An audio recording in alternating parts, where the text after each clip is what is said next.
Ďakujem pekne. Vážené súdružky, súdruhovia, vážení priatelia, už bolo povedané, že toto je seminár a ja chcem zdôrazniť, že seminár priateľský, dovolím si povedať neformálny, aby sme sa spoločne pokúsili povedať niektoré veci, ktoré sú nám všeobecne známe, aby sme sa spoločne pokúsili možno načrtnúť, pomenovať niektoré špecifika súčasnej doby so zreteľom, alebo teda týkajúce sa vôbec ľavicovej a v tej našej terminológii radikálne ľavicovej politiky v podmienkach Slovenska. A keďže som zdôraznil aj ten termín neformálny, tak dovolte, budeme sedieť pri tých našich nejakých príhovoroch a budeme teraz spoločne diskutovať. Takisto chcem zdôrazniť na úvod, že ako som už povedal, toto stretnutie nie je vyvrcholením niečoho, ale je to skôr stretnutie naozaj diskusné a skôr odštartovať tie diskusie medzi nami, teda aj v rámci našej samotnej komunistickej strany, ale aj s našimi partnermi, ako je strana Vzdor, strana Práce, a spomeniem aj spoluprácu, o ktorú usilujeme so stranou Úsvit. Dovolte mi v tom mojom úvode, ako som už povedal, možno zdôrazniť niektoré veci, ktoré sú nám známe, keďže hľadáme východiska pre ľavicovú, skutočne radikálnu ľavicovú politiku v podmienkach Slovenska. Teda dovolte mi charakterizovať niektoré podstatné rysy našej spoločnosti z nášho uhla pohľadu, ako sa vyvíjajú od roku 1989 do súčasnosti a aké sú v súčasnosti možnosti pre ľavicovú politiku na Slovensku. Ak sa odrazíme od roku 1989, veľmi dobre vieme, že nešlo o revolúciu, ale išlo o veľmi dobre pripravený, organizovaný mocenský prevrat. Ja toto zdôrazňujem aj preto, že tu nedošlo k tomu, že by sa národ postavil proti socializmu.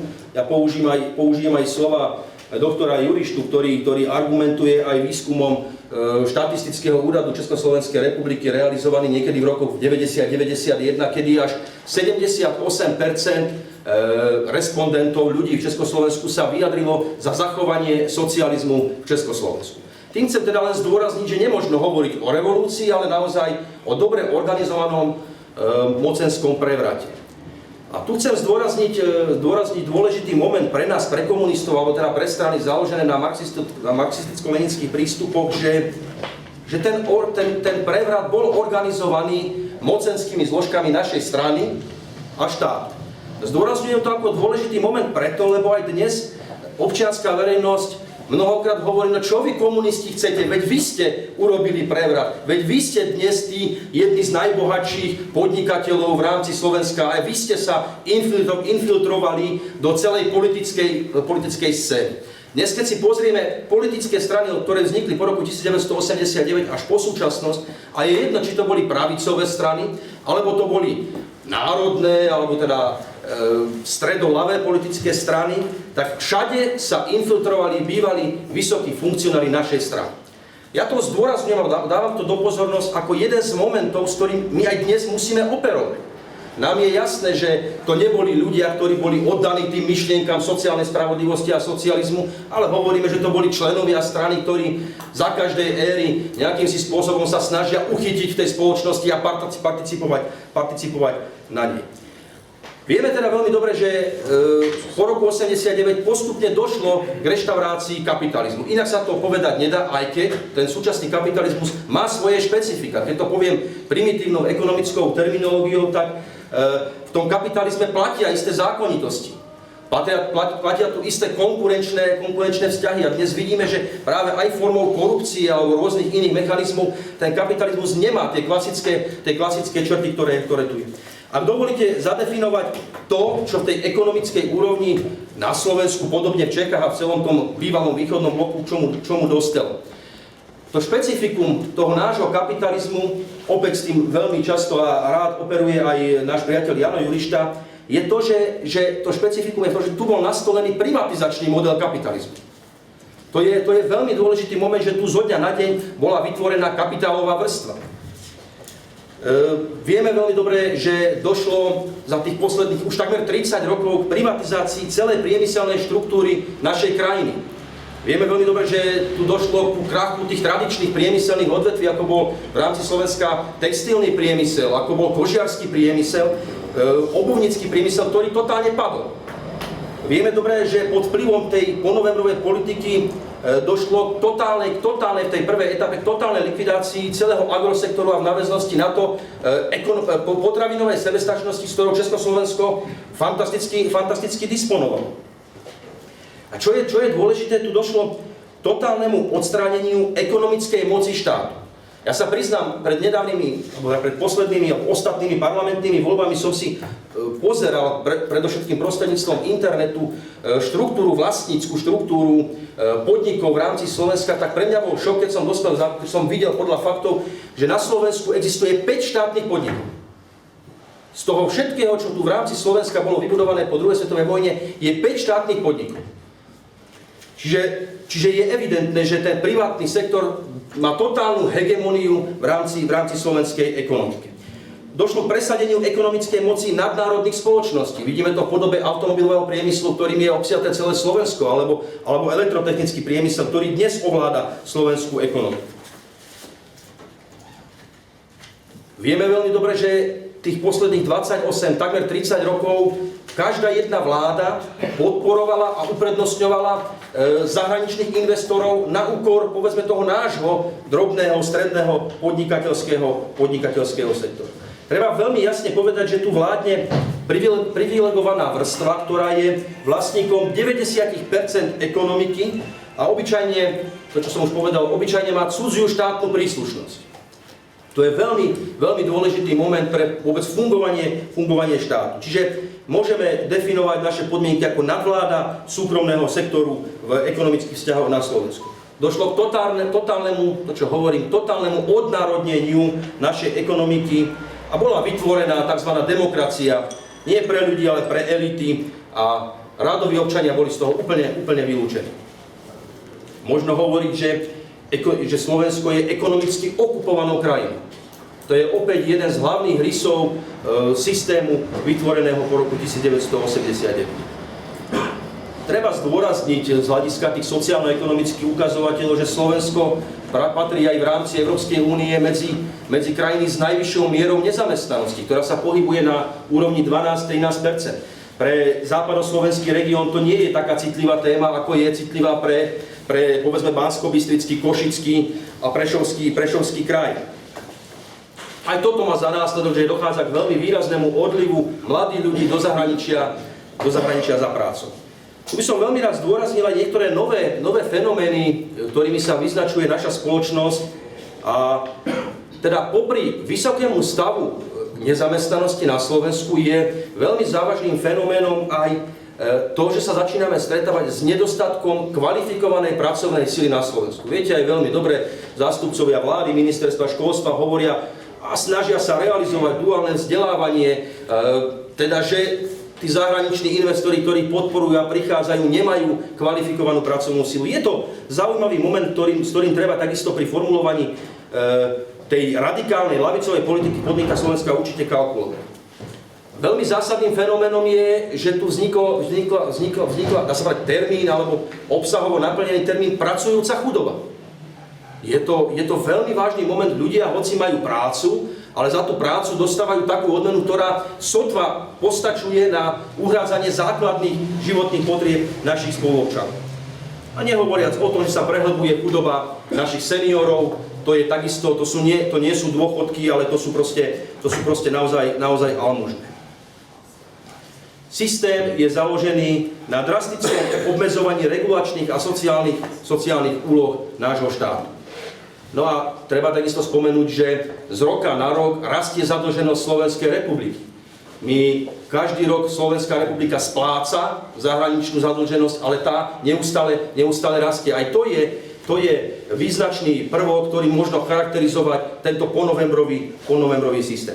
Priatelia, nechcem tu vymenovávať niektoré ďalšie charakteristiky súčasnej sociálno-ekonomickej a politickej situácie. ale treba z toho politického hľadiska si položiť otázku, kto je zodpovedný v konečnom dôsledku za ten negatívny stav našej spoločnosti.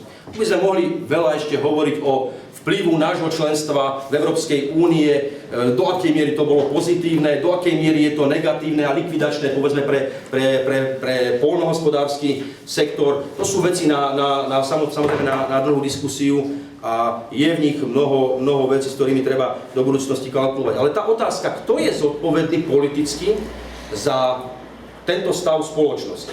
Od toho roku 1989 sa na Slovensku vystriedali vlády rôznej politickej orientácie. Vieme dobre, že po roku 90, alebo teda od roku 90 v podmienkach Slovenska, teda ešte spoločný štát, ale v podmienkach Slovenska, tu bola krátkodobo vláda Jána Čarnogórského. Prvá, dá sa povedať, ponovembrová vláda. A treba povedať, že toto obdobie zrejme bolo obdobím akéhosi ponovembrového stresu a nejakého politického tápania v podmienkach Slovenska. Následne na to prichádza vládnutie Vladimíra Mečiara HZDS, teda otca slovenskej štátnosti, ako je mnohými nazývaný. A treba povedať, že toto obdobie Mečiarového vládnutia možno charakterizovať tým, že usiloval o vytvorenie slovenskej kapitálovej vrstvy. Za jeho éry bola naštartovaná privatizácia, ktorá smerovala k umelému vytvoreniu tých majetných ekonomických elít. A treba zdôrazniť, že bola budovaná na národnom princípe, že tá Mečiarová vládna garnitúra podporovala a umožňovala privatizáciu slovenským podnikateľom novovzniknutým. Teda za jeho éry začal ten privatizačný proces, predovšetkým za jeho éry. Prichádza obdobie Dzurindovej vlády, dvakrát Dzurinda, následne s jednou prestávkou vláda Radičovej. A tu treba zdôrazniť, že hlavnou charakteristikou a dominantou tejto etapy toho vývoja po roku 89 je komplexná globálna privatizácia v podmienkach Slovenska. A samozrejme prísun zahraničných investorov. Treba povedať, že práve neoliberálne vlády Mikuláša Dzurindu, koalície, v ktorých SDKU-DS bolo dominantným, práve oni završili ten privatizačný proces aj privatizáciou strategických podnikov, ktoré slovenská spoločnosť mala, čo sa mnohokrát vymyká aj z tých politických systémov kapitalistických v západnej Európe, kde napríklad Francúzi si zachovali štátne vlastníctvo, teda hlavných strategických podnikov, rovnako tak je to v Nemecku. Čiže toto je hlavná charakteristika Dzurindového vládnutia. Okrem toho, teda okrem samotnej privatizácie, je charakteristická aj tým, že došlo k totálnej likvidácii sociálnych výmožeností, ktoré tu boli ešte z nejakej zotrvačnosti budované teda po roku 1945-48 a s nejakou zotrvačnosťou ešte aj po roku 1989. A vážení priatelia, aj z hľadiska sledovania ľavicovej politiky, z hľadiska našej optiky, treba povedať, že v roku 2006 prišlo, a mnohí občania to tak v spoločnosti vnímali, istému politickému obratu. Takto to bolo vnímané. Nástupom k moci Roberta Fica a jeho strany, Smer sociálna demokracia, ktorí sa označujú, že sú sociálnou demokraciou. No ja si dovolím povedať, že nemožno ich označovať ani sociálnou demokraciou, ale o tom budeme ešte hovoriť a určite aj viacej. Vládnutie Ficových vlád až doposiaľ nemožno označiť inak ako obdobím plazivej ponovembrovej kontinuity. Oni zakonzervovali alebo pomáhajú konzervovať ten politický systém, ktorý v slovenských podmienkach je. Jediné, na čo sa zúžujú, sú rôzne sociálne balíčky a drobné reformy, ktorými neriešia problémy tejto spoločnosti. Oni nič neurobili preto, aby zmenili vlastnícku štruktúru podnikov v rámci Slovenska. Teda nevytvorili predpoklady na to, aby štát mal nielen politickú, ale predovšetkým ekonomickú moc. Nejdem to v tejto chvíli dôsledne rozoberať, ale zdôrazňujem tieto momenty, tak ako som už povedal, že na Slovensku od roku 1989 sa pri moci vystriedali azda všetci. Pravica, neoliberálna pravica a aj Ficová, v úvozovkách sociálna demokracia. A zrejme sa tu v tejto miestnosti zhodneme na tom, že ani jedna z týchto vládnych garnitúr, ktoré tu boli, vrátane tej Ficovej, nedokážu riešiť tie zásadné problémy, ktoré spoločnosť naša má. Nedokážu reálne riešiť zamestnanosť na Slovensku. nedokážu ufinancovať sociálnu sféru, nedokážu sa postarať o to, aby školstvo plnilo tie ústavné hodnoty a poslania, ktoré vo vzťahu k spoluobčanom má. Nedokážu riešiť problémy v zdravotníctve a tu sa musím pozastaviť aj nad tým, že práve za vlády Smeru dochádza k tichej privatizácii niektorých, ako by som to povedal, niektorých výhodných alebo zisk prinášajúcich odvetví v rámci zdravotníctva. Tu došlo k skrytej privatizácii. Priatelia, ani tu z hľadiska nejakého časového nechcem tieto veci rozoberať. Chcem z hľadiska politického a z hľadiska témy dnešného semináru naznačiť, že ani jedna z vlád neprináša riešenia. Už som povedal, je tu vláda, ktorej dominantná aj dnes je sociálna demokracia. Vidíme a registrujeme, že aj samotný Fico a Smer má tú krivku úspechu, rastú krivku úspechu politického za sebou. Postupne dochádza k odlivu voličského potenciálu, ktorý kumulovala sociálna demokracia a Fico. Tu je otázka, čo príde na slovenskej politickej scéne po páde dominancie Smeru. Ak sa ešte trošku zastavím a možno maličko odbočím, nejaký si vzťah medzi komunistickou stranou, ale dovolím si stano povedať aj strany Vzdor, strany práce, ktoré sú postavené na antisystémových hodnotách. Treba povedať, že Fico, ku ktorému aj mnohí z vás máte sympatie, a nemusíte to ani hovoriť, ja to viem, ale treba povedať, že Fico je politicky velikán, aby ste ma pochopili správne. Teraz nevyjadrujem ja tým súhlas k jeho politike, ale vyjadrujem obdiv jeho politickým schopnostiam. Jeho schopnosti pomenovať problémy v spoločnosti tak, ako to chcú ľudia počuť a vedieť si tých ľudí získať. Nechcem použiť ten termín populizmus, ale je to politický gigant, ktorý dokáže v tej politike veľmi dobre plávať a dokáže si dlhodobo udržiavať tú pozornosť. A keď som spomenul KSS a spomenul som stranu Vzdor a možno aj Úsvit, ale aj ďalšie ľavicové politické strany, a teraz to prosím neberte ako výhovorku našej neschopnosti sa nejako výrazne kodifikovať na slovenskej politickej scéne ako marxistických strán, ale či si to pripustíme alebo nie, bolo doposiaľ nereálne sa popri tomto politickom gigantovi s komunistickou retorikou presadiť. Či chceme alebo nechceme, toto musíme mať na vedomí. Ale môžeme samozrejme o tom diskutovať. Zdôraznil som, že prichádza obdobie, kedy súčasný hegemon v slovenskej politike a na tom v úvodzovkách stredoľavom politickom priestore stráca dých. Je to priestor, na jednej strane možno povedať, je to priestor na to, aby na Slovensku bola skriesená radikálna ľavica. Skriesená do takej miery, že nebude paberkovať mimo parlamentnej úrovne, ale stane sa istým nositeľom sociálnej alternatívy v podmienkach Slovenska. Aj preto je tento seminár, aby sme sa snažili o týchto veciach diskutovať.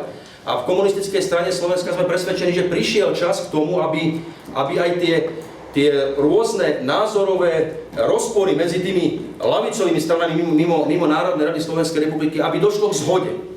Aby došlo k zhode, k spolupráci, čoho koniec koncov sme už spolu so stranou Vzdor, strany práce nejaké prvé kroky urobili. Diskutujeme ešte s Ivanom Hoptom zo stranou Úsvit, Front ľavicovej mládeže. A teda je tu čas na to, aby sme spoločne začali koncipovať možno širšie orientovaný front na princípoch ľavicových sociálnych hodnôt, na princípoch antifašizmu, vlastenectva a hodnotách, ktoré si myslíme, že majú na Slovensku veľmi silné a výrazné postavenie. Takže priatelia, zrejme na úvod v tom mojom vstupe asi toľko. Ja chcem zdôrazniť teraz naozaj veľmi politicky, že ako komunistická strana, ako som už povedal, máme záujem o serióznu spoluprácu. Serióznu spoluprácu s ľavicovými stranami, ktoré sú postavené na tých hodnotách, ktoré som už menoval. s občianskymi združeniami, ktoré takisto sú postavené na podobných hodnotách a máme záujem o serióznu, rovnocennú, rovnoprávnu spoluprácu a komunikáciu. Je tu súdruh Michal Vodník, ktorý aj v tejto úlohe spolupráce zjednocovania zohráva významnú úlohu, súdruh Sulejman takisto a niektorí ďalší. Je to cesta. Chcem ešte zdôrazniť na jedno nebezpečie, ktoré v politike hrozí. Nikde nie je napísané, že s poklesom podpory súčasného smeru sociálnej demokracie automaticky priamou úmerou dôjde k nárastu podpory inej, povedzme radikálne orientovanej ľavicovej strany. Ja osobne mám dve obavy. Ten pád smeru je neodvratný. Je to otázka času. Možno to bude o rok, možno to bude o 3 roky. Je neodvratný. Ale tu hrozí nebezpečie, keďže samotný Fico a médiá tomu napomáhajú tým, že ich označujú, to sú socialisti, to sú ľavičiari a Fico s tou svojou retorikou môže dospieť k tomu, že so stratou ich podpory dôjde k dehonestáciu tých ľavicových a sociálnych hodnôt vôbec. Že proste aj tí ľudia, ktorí boli dlhodobo presvedčení o správnosti sociálnych ľavicových hodnôt, rezignujú. Môže sa to stať na dlhé obdobie a to vytvorí opäť potom priestor pre neoliberálne sily, pre súčasnú opozíciu, ktorú ťažko vôbec možno nejakým si spôsobom politicky klasifikovať, lebo to je, odpustite mi, ale to je proste jedna berbež a to je jeden hnoj, ktorý v tej slovenskej politike v tej súčasnej opozícii funguje. To je jedno nebezpečie, ku ktorému môže dôjsť a môže k nemu dôjsť nielen v dôsledku vládnutia Ficovej strany, ale aj v dôsledku našej neschopnosti, vážení. Buď nájdeme na tom ľavom politickom spektre mimo smeru, buď nájdeme silu poznieť sa nad veci, ktoré nás rozdeľujú, buď nájdeme silu prekonať niektoré vlastné ambície a podarí sa nám dať dohromady alternatívu pre slovenského voliča, alebo sa nám to nepodarí a potom bude platiť to, čo som povedal, tá prvá obava. Tá druhá obava je v tom, a to registrujete dnes veľmi, veľmi aktuálne, že tým, čo som povedal, že nenaplnili očakávania mnohých občanov všetky vlády po roku 89. Tu je novým fenoménom v našej posilňujúcim fenoménom, že rastie jednak apatia, ktorá sa prejavuje v nízkej účasti vo voľbách do jednotlivých zastupiteľstiev, čiže rastie apatia, nezáujem, ale rastie aj antisystémové myslenie, ktoré by nám mohlo nahrávať. A to my potrebujeme. Ale kto chytá dnes toho antisystémového voliča? Kto chytá dnes toho voliča, ktorý je znechutený zo všetkého? Neviem, ako ich nazvať. Či ich nazvať neofašisti, alebo krajná pravica, ale viete veľmi dobre, o čom a o kom hovorím. Tu chcem zdôrazniť, keď som spomenul stranu Kotleba, ľudová strana Naše Slovensko, zrejme sa aj my tu zhodneme, že programovo, aspoň navonok, medzi nami a nimi je 90% zhoda. Či sú to postoje vo vzťahu k NATO, či sú to postoje vo vzťahu k Európskej únii, či sú to postoje k ekonomickej štruktúre, ku prisťahovaleckej politike, či sú to postoje k rôznym iným sociálnym témam. Je tu to nebezpečie, že tam je možné zaznamenávať už v súčasnosti nárast podpory. A teraz, ako sa s tým snaží súčasná politická moc bojovať? Ak si spomeniete niektorí, komunistická strana Slovenska ešte keď Kotleba sa začal konštituovať na slovenskej politickej scéne v rámci pospolitosti, tak vtedy sme pri rôznych akciách, aktivitách výrazne aj listami, apeláciami v rámci našich možností vyzývali ústavných činiteľov, zástupcov vlády k tomu, aby zakročili, veľmi tvrdo a razantne zakročili proti takýmto subjektom, ktoré sú nositeľmi neofašistickej ideológie. Nestalo sa. Dnes premiér Fico, ak ste postrehli na Slavíne, vyzve orgány činné v trestnom konaní, aby zakročili proti Kotlebovej strane. Dnes prokuratúra dáva podnet na najvyšší súd. Vážení, pre nás, pre komunistov, vždy budú nepriateľné myšlienky v akejkoľvek podobe, myšlienky neofašizmu v akejkoľvek podobe. Ale osobne si myslím, a teda je našou povinnosťou kritizovať a demaskovať tú politiku Kotlebovej strany. Ale na strane druhej osobne sa domnievam, že je proti zdravému rozumu, aby robili dnes to, čo robia. Myslím, súčasná vládna garnitúra. Rozpustiť politickú stranu, ktorá získala mandát vo voľbách do Národnej rady, je podľa môjho názoru absolútny nezmysel.